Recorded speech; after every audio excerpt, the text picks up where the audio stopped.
यति बेला पोखरामा चोरलाई हेर्नेको भिड लागेको छ, किनकि उनको चोर्ने कलाको तारिफ गर्नेहरू दिन प्रतिदिन बढ्दैछन्।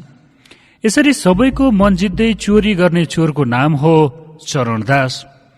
चरणदास पोखरा थिएटरको गन्धर्व नाटक घरमा हरेक दिन भेटिन्छन्। चरणदासको चोर्ने कला बेग्लै छ। उनी इमान्दार पनि छन्, सहयोगी पनि उस्तै छन्। आफूले गरेको प्रतिज्ञा नतोड्ने बानी उनमा छ। तपाईलाई अब लाग्न सक्छ यस्तो चोर भेटिएला र? हामीले यहाँ भनिरहेको चोर वास्तविक चोर नभई पोखरामा मञ्चन भइरहेको नाटक चरणदास चोरका पात्र चरणदासको हो, जुन नाटकले यति बेला पोखरामा दर्शकको ध्यान तानिरहेको छ। नाटक पोखरा थिएटरको गन्धर्व नाटक घरमा मक्सिर 1 गतेबाट नियमित रूपमा मञ्चन भइरहेको छ। नाटकमा चरणदास नाम भएका चोरको भूमिकामा देखिनुभएका कलाकार हुनुहुन्छ शरद भण्डारी। शरद भण्डारी पोखराको रंगमञ्चमा उदाउँदै गरेको एउटा प्रतिभा हुनुहुन्छ। आफूले गरेको अभिनय कलालाई दर्शकले रुचाएकोमा उहाँ अहिले निकै उत्साहित हुनुहुन्छ। नमस्कार, म शरद भण्डारी। चरणदास चोरको चोर म नै हो। चोरलाई हेर्न आउनु होला सर्वप्रथम त। हामीले मङ्सिर 1 गतेदेखि 14 गतेसम्म पोखरा थिएटरको गन्धर्व नाटक घरमा नाटक चरणदास चोरको मञ्चन गरिरहेका छौँ र आज हाम्रो 6औं दिन रहेको छ। शनिबारको 2वटा सो सहित गर्दा हाम्रो यो 6औं मञ्चन रहनेछ। अहिलेसम्मको मञ्चन एकदमै उत्साहजनक छ। धेरैजनाले माया गरिदिनु भएको छ र अझ धेरै कतिजना जोडिन बाँकी नै छ। आफ्नो समय अनुकूलताले गर्दा दिन प्रतिदिन आइराख्नु भएको छ। हामी एकदमै उत्साहित छौँ। हामीले एउटा ऊर्जा लिएर काम गरेका थियौँ। कामलाई माया गरेर यति धेरै फिडब्याकहरू हामीले पाइरहेका छौँ, त्यो एकदमै प्रशंसा योग्य रहेको छ। हिजोको सोमा पनि, हिजो दिउँसोको सोमा एकदमै धेरै विद्यार्थी भाइ बहिनीहरू, कलेजको भाइ बहिनीहरू जोडिनु भएको थियो। हामीलाई एकदमै खुसी लाग्यो। विभिन्न उमेर समूहका साना बाबु नानीदेखि बुवा आमाहरूसम्मको उमेरको दर्शकहरू हामीसँग जोडिनु भएको छ, किनकि यो कथा नै सबै उमेर समूहहरूको लागि मिल्ने खालको कथा भएर पनि सबैजनाको उत्साहजनक उपस्थिति नै रहेको छ। अब विशेष त चरणदास चोर नाटक किन हेर्ने भन्ने क्रममा चाहिँ सबैभन्दा पहिला त नाटकको संस्कृति। नाटक भनेको हाम्रो संस्कृति हो।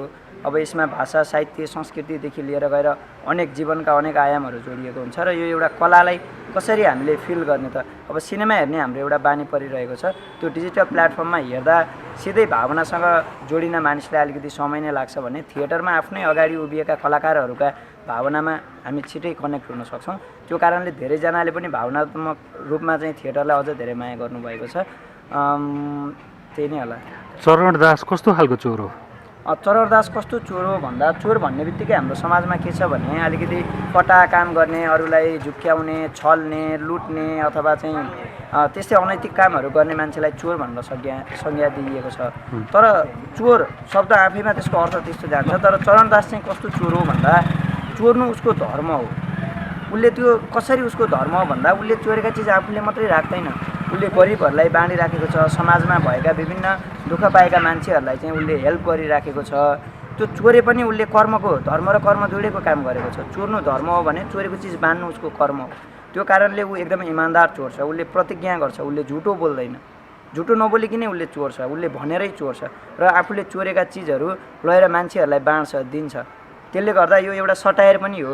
जस्तो कतिपय मान्छेहरूले आफ्नो पोजिसनमा बसेर टेबल मुनिबाट लुटिराखेका छन्, टेबल मुनिबाट चोरी राखेका छन्, कोहीले चाहिँ ब्ल्याकमेल गरेर चोरी राखेका छन्, बाहिर सज्जन भएर भलाद्मीको चाहिँ खोलो ओढेर हिँडिरहेका छन् भने चरणदास त्यसको अपवाद हो। ऊ चाहिँ चोर नै भएर चोरेको छ, तर उसले चाहिँ भलाद्मीले गर्ने काम गरेको छ। त्यो कारणले चरणदास चोर भनेको एउटा भलाद्मी र इमान्दार चोर हो। अब बाँकी चोरका एक्टिभिटिज हेर्न चाहिँ तपाईँहरू थिएटर आइदिनु होला। मुख्य पात्रको रूपमा तपाईँ रहनु भएको छ, चोरकै पात्रको रूपमा अघि तपाईँले चिनाउनु पनि भयो। हेर्दाखेरि पनि तपाईँको भूमिकामा धेरै मेहनत गर्नु परेको देखिन्छ। दर्शकहरूले त्यो खालको अनुभूति पनि गरिरहनु भएको छ र चोरको क्यारेक्टरलाई स्याब्यासी पनि भन्नुभएको छ। हामीले नर्मली चाहिँ समाजमा चाहिँ चोरलाई स्याब्यासी भनेर प्रोत्साहन चाहिँ गर्दैनौँ नि। क्यारेक्टर अनि तपाईँले गर्नुभएको अभिनयलाई धेरैले तारिफ पनि गरिरहनु भएको छ। कतिको गाह्रो भयो, कस्तो रह्यो यो अनुभव चाहिँ?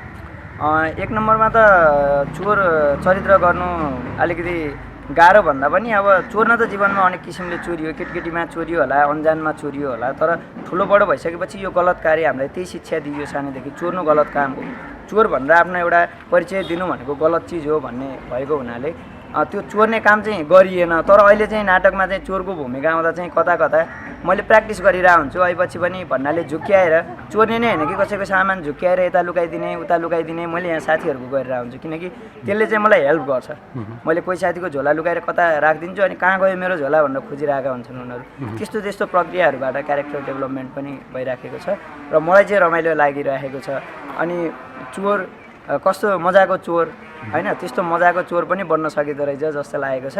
अब यसमा मेहनत त गरिएको छ, मेहनत त अब तपाईँहरूले आएर हेरेपछि नै देख्ने कुरा हो। अझ मेहनत गर्न बाँकी नै छ।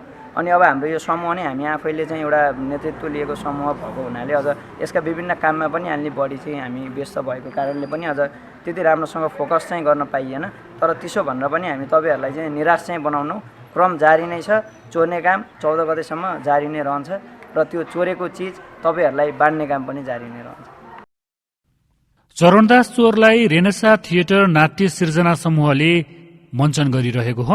थिएटरमा दर्शक फर्काउन कसिएका पोखराका युवा रंगकर्मीमा दर्शक थिएटरमा आउन थालेपछि जोश भने अहिले वात्तै बढेको छ। नाटकका निर्देशक निश्चल विमल दर्शकहरूको थिएटरमा भिड देख्दा र उनीहरूबाट पाएको सकारात्मक प्रतिक्रिया सुन्दा आँखाबाट खुसीका आँसु झरेको अनुभव सुनाउनुहुन्छ। दर्शक थिएटरसम्म आउनुहुने हो कि होइन, हामी युवाले गरेको प्रयासलाई साथ दिनुहुन्छ कि हुँदैन, यी यस्ता खालका मनमा अनेकौं प्रश्न आउने गरे पनि अहिले दर्शकहरूको साथ, सपोर्ट अनि सहयोगको कारणले गर्दा यो समूह निकै हौसिएको छ। अब निरन्तर अगाडि बढ्ने संकेत समेत निर्देशक निश्चल विमलले गर्नुभएको छ। यसअघि पोखरामा मञ्चन भएका नाटकमा विभिन्न भूमिकामा काम गरिसक्नुभएका निश्चल विमलको यो पहिलो निर्देशन समेत रहेको थियो। त्यसले गर्दाखेरि पनि उहाँको मनमा धेरै खालका डर पनि रहेको थियो। तर जब दर्शकको साथ नाटकले पाइरहेको छ र एउटा सुन्दर नाटक बनाउन उहाँहरू सफल हुनुभएको छ, यसले गर्दा अब आगामी दिनमा निर्देशक विमलको नाट्य क्षेत्रको यात्रा थप सहज बन्ने निश्चित देखिएको छ। सबैजनालाई नमस्कार, म निश्चल विमल। हामी अहिले पोखरामा छौँ, पोखराको गन्धर्व नाटकघर पोखरा थिएटरमा। अहिले यहाँ चरणदास चोर मक्सिर 1 गतेदेखि हामी 14 गतेसम्मलाई मञ्चन गर्दैछौँ।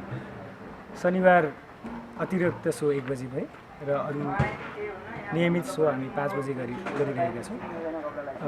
उत्साहजनक नै छ। आजसम्म हामी माझिँदै पनि छौँ, माझिएका छौँ फेरि। जसरी हामीले सुरु गरेका थियौँ चरणदास चोर, हामीले अरू पनि नाटकहरू पढ्यौँ। हाम्रो लागि त्यो थप सिकाइ थियो।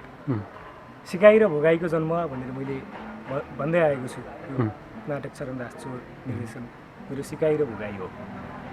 यो सिकाइ र भोगाइलाई हजुरहरूको माया, साथ, सहयोग अनि जसरी हामी मक्सिर 1 गते मञ्चन गऱ्यौँ त्यसपछि जतिजना पनि यहाँ आएर हेरिदिनु भएको छ उहाँहरूको प्रतिक्रिया, हौसला, तपाईँहरूले हामीलाई अब फेरि तपाईँ नाटक गर्नुपर्छ है, फेरि पनि अर्को नाटक पनि ल्याउनुपर्छ भनेर हौसला दिनुभएको छ। यो भइरहँदा नाटक चाहिँ हामीले राम्रै बनाएछौँ है।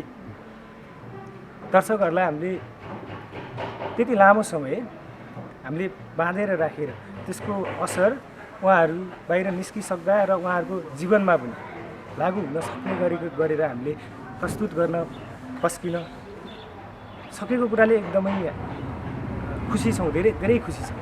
किनकि हाम्रो लागि हामी जति पनि छौँ कलाकार साथीहरू, लामो समयदेखि हामी कुनै पनि क्षेत्रमा, सबै क्षेत्रमा अवस्था त त्यही नै थियो।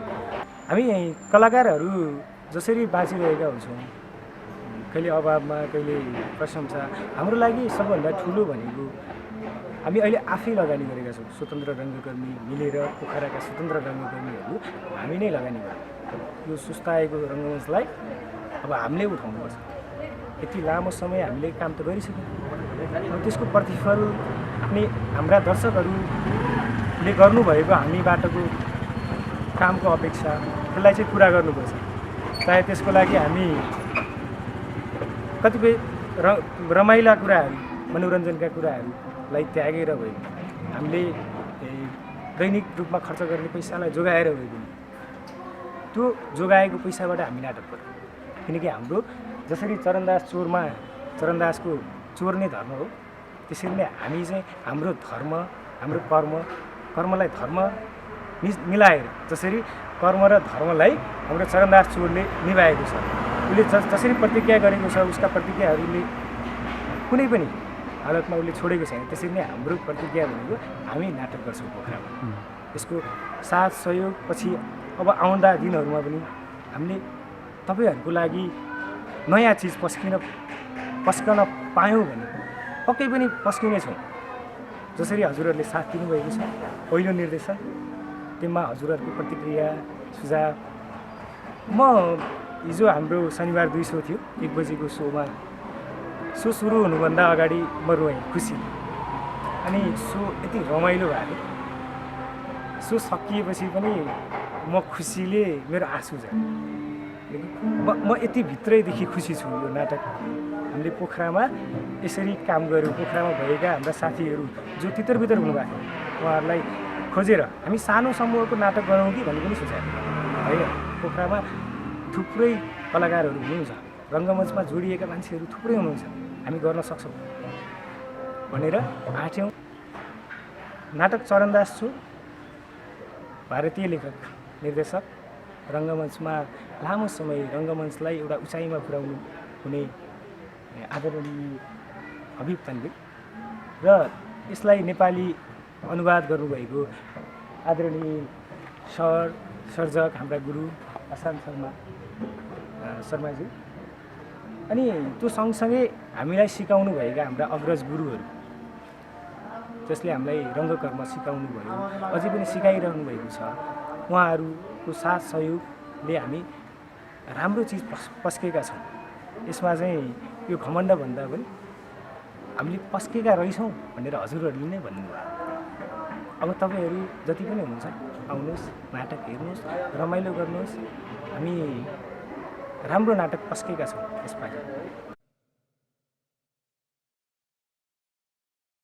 नाटक चरणदास चोरमा हवलदारको भूमिकामा ध्रुवराज पौडेललाई देख्न सकिन्छ, जुन पात्रले पनि नाटकलाई आकर्षक बनाउँदै दर्शकलाई हाँसे खुराक पस्कन निकै मेहनत गरेको पाउन सकिन्छ।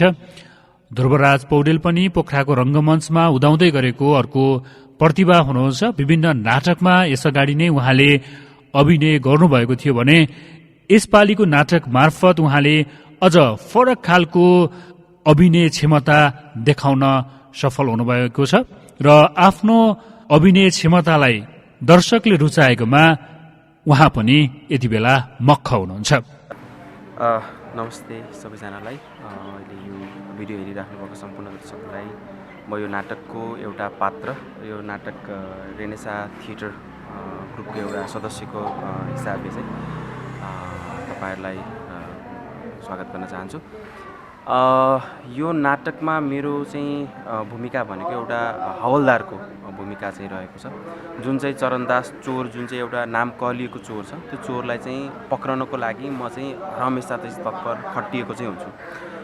म आफूलाई चाहिँ एकदमै होसियार चाहिँ ठान्दछु र यो राज्य जुन चाहिँ यो चरणदास चोर कथा चाहिँ जहाँ बनिएको राज्य छ, जुन समयको राज्य छ, त्यो राज्यको चाहिँ म एउटा पुरानो चाहिँ हवलदारको रूपमा चाहिँ रहन्छु। तर पनि विभिन्न कारणहरू देखाएर चाहिँ चरणदास मबाट चाहिँ उम्कन पुग्छ र अन्ततः चरणदासको इमान्दारिता देखेर चाहिँ हवलदार पनि उसको चाहिँ साथी हुन पुग्छ। यो कथामा चाहिँ अब मेरो चाहिँ अभिनय चाहिँ अथवा पात्रको चाहिँ भूमिका चाहिँ त्यही नै रहेको छ। कस्तो खालको फिडब्याक आइरहेछ? जस्तै आजसम्म प्रदर्शन हुँदा दर्शकहरू, नयाँ पुरानो दर्शकहरू आइरहनु भएको छ थिएटरमा, हजुर, फिडब्याक कस्तो दिइरहनु भएको छ? अहिलेसम्म चाहिँ फिडब्याक चाहिँ बिस्तारै राम्रो चाहिँ भनिराख्नु भएको छ। सुरुमा चाहिँ दर्शकहरूको त्यति धेरै चाहिँ फ्लो नभए पनि बिस्तारै चाहिँ माउथ पब्लिसिटीले गर्दाखेरि चाहिँ अहिले चाहिँ फ्लो चाहिँ भइरहेको छ। भन्नुको अर्थ पक्कै पनि त्यो नाटकलाई मन पराइदिनु भएको हिसाबले नै जहाँसम्म लाग्छ दर्शकको चाप, दर्शक आउने दर चाहिँ बढिरहेको छ। फिडब्याक पनि अत्यन्त राम्रो चाहिँ पाइरहेका छौँ भने कतिपय ठाउँ त अब हरेक कुराहरू सुधार्नुपर्ने ठाउँ त रहि नै रहन्छ, त्यो सुधार्नुपर्ने ठाउँ पनि उहाँहरूले चाहिँ यो ठाउँमा चाहिँ सुधारे अझै राम्रो हुन्थ्यो, उत्कृष्ट हुन्छ भनेर पनि उहाँले फिडब्याक दिइराख्नु भएको छ। समग्र रूपमा चाहिँ अत्यन्त चाहिँ रुचाइदिनु भएको छ त्यही नै हो। दर्शकलाई के भन्नुहुन्छ अहिले हामीलाई हेरेको दर्शकहरू? म दर्शकहरूलाई के भन्न चाहन्छु भने अब यो 2 वर्ष करिब 2 वर्ष चाहिँ यो विश्व नै कोरोनाको महामारीले आक्रान्त भएको बेलामा अब यो जहाँ चाहिँ भिडभाड बढी हुन्थ्यो, विद्यालय विशेष गरी सिनेमा घर, अब यसरी नै एक्सर्साइज गर्ने जिम हलहरू लगायतका थिएटरको चाहिँ यो जति पनि गतिविधि थियो त्यो ठप्प नै थियो र अहिले चाहिँ लगभग अब कोरोनाको महामारी चाहिँ एक किसिमले चाहिँ कम हुँदै गएको अवस्थामा यो थिएटरहरू चाहिँ खुलेका छन् र यो हाम्रो पोखरा, यो गण्डकी प्रदेशको जुन यो पोखरा थिएटर छ, यो थिएटरमा चाहिँ पहिलोपटक चाहिँ हामीले रेनेसा ग्रुपले चाहिँ यो महामारीपछि चाहिँ पहिलो चाहिँ हामीले नाटक चाहिँ देखाइरहेका छौँ। यो नाटकलाई धेरैभन्दा धेरै माया गरिदिनु होला। नाटक अत्यन्त राम्रो छ। हुन त हामीले गरेको काम हामीलाई राम्रो त लागि नै हाल्छ, तर पनि एज अ दर्शकको रूपमा पनि भन्नुपर्दाखेरि यो नाटक अत्यन्त राम्रो छ। यसमा चाहिँ हामीले आफूलाई नै कनेक्ट गर्न पाउँछौँ कि दर्शकले आफैले पनि कनेक्ट गर्न पाउँछ। यसमा हाम्रै मौलिक संस्कृतिहरू छन् भने गीतहरू पनि त्यस्तै खालका छन्, बाजागाजाहरू पनि त्यस्तै खालको प्रयोगहरू गरिएको छ भने हाम्रै गाउँघरको कथालाई चाहिँ हामीले टिपेका छौँ। त्यो भएको भएर चाहिँ अत्यन्त राम्रो छ। कृपया आइदिनु होला, हेरिदिनु होला, हामीलाई धेरैभन्दा धेरै माया गरिदिनु होला। हामीलाई तपाईँहरूको साथ सहयोग एकदमै खाँचो छ। चरणदास चोर भारतका प्रख्यात नाट्य निर्देशक तथा कलाकार हबिब तन्वीरद्वारा सन् 1975 लेखिएको नाटक हो। नाटकको नेपाली अनुवाद नेपाली नाट्य निर्देशक तथा रंगकर्मी आशान्त शर्माले गर्नुभएको छ। पोखरामा मञ्चन भइरहेको नाटकमा शरद भण्डारी, ध्रुवराज पौडेलसँगै सरोज तिवारी, रोशनी रामदाम, सुमन तिमिल सेना, उज्जवल राज ढकाल, गौरव पौडेल, रमेश बाबु तिमिल सेना, मनोज सुनार, एमडी काफ्ले, नौर छेत्री, सुशील बराल, अदित भुजेल, विवेक मन, एलिसा विक र सुबिना श्रेष्ठको अभिनय हेर्न पाइन्छ। सबै कलाकारले आफ्नो जिम्मेवारीलाई परिपक्व बनाउन निकै मेहनत गर्नुभएको छ। जुन अनुभव थिएटरमा नाटक हेर्दा सबैजना दर्शकले गर्न पाउनुहुन्छ। हास्यव्यङ्ग्य खुराकसहितको नाटक दर्शकले हेर्दा दर्शकलाई पनि यसअगाडि पोखरा थिएटरको गन्धर्व नाटक घरमा हेरेका नाटक भन्दा अझ भिन्न खालको अनुभूति हुने गर्दछ। नाटकलाई आकर्षक बनाउन नाटकमा समावेश गीतले पनि अझै महत्वपूर्ण भूमिका खेलेको छ, जसमा वाद्यवादनमा रोम तामाङ र मिलन गिरिको मेहनत पनि नाटक हेर्दा सुन्न पाइन्छ। रेनेसा थिएटर पोखरामा रहेर रंगमञ्चीय गतिविधिमा संलग्न भएका स्वतन्त्र रंगकर्मीहरूको समूह पनि रहेको छ। कोरोनाको कारण थलिएको रंगकर्मलाई कसरी अगाडि बढाउन सकिएला भन्ने विषयमा छलफल हुँदै जाँदा नै यो समूह जन्मिएको हो। यो समूहले नाटक मञ्चन गरेर पोखरेली नाट्य क्षेत्रमा पुनर्जागरण ल्याउन खोजेको थियो र जुन प्रयासमा दर्शकको अनि पोखरेली रंगप्रेमीहरूको माया पाउन थालेको छ। आफ्नै लगानीमा नाटक मञ्चन गरेका उनीहरूलाई हामी सबैको साथ भने आवश्यक रहेको छ। साथ दिनको लागि सबैजना पुग्नुपर्ने हुन्छ पोखरा थिएटरको गन्धर्व नाटक घरमा अनि हेर्नुपर्ने हुन्छ नाटक चरणदास चोरलाई। यो नाटक मक्सिर 14 गतेसम्म गन्धर्व नाटकघरमा नियमित मञ्चन हुनेछ। हरेक साँझ 5 बजे यो नाटक हेर्न पाइनेछ। शनिबार दिउँसो 1 बजे समेत यसको अतिरिक्त शोको रूपमा मञ्चन हुनेछ भने दर्शकको माग आएको खण्डमा अन्य अतिरिक्त शो मार्फत समेत नाटक मञ्चन गर्ने यो समूहको तयारी छ। पोखरा थिएटरको स्थापनासँगै हालसम्म लामा छोटा गरेर यहाँ कुल 55 वटा नाटक मञ्चन भइसके भने चरणदास चोर पोखरा थिएटरको गन्धर्व नाटक घरमा मञ्चन हुने 56औं नाटक पनि रहेको छ। नाटक चरणदास चोर एउटा इमान्दार चोरको कथा हो। चरणदासले भन्छ, गुरुदेव चोर्न त सबैले चोर्छन्, तर फरक यति हो कि म झुटो नबोली चर्छु। यसरी ती पात्र एकदमै इमान्दार रूपमा यो नाटकमा प्रस्तुत हुन्छन्। यो नाटक स्वतन्त्र रंगकर्मीहरूको सामूहिक प्रयासमा निर्माण भएको कारणले गर्दाखेरि पनि उनीहरूलाई अगाडि बढ्नको लागि पनि सबैजना रंगप्रेमीको हौसला सपोर्टको आवश्यकता रहेको छ।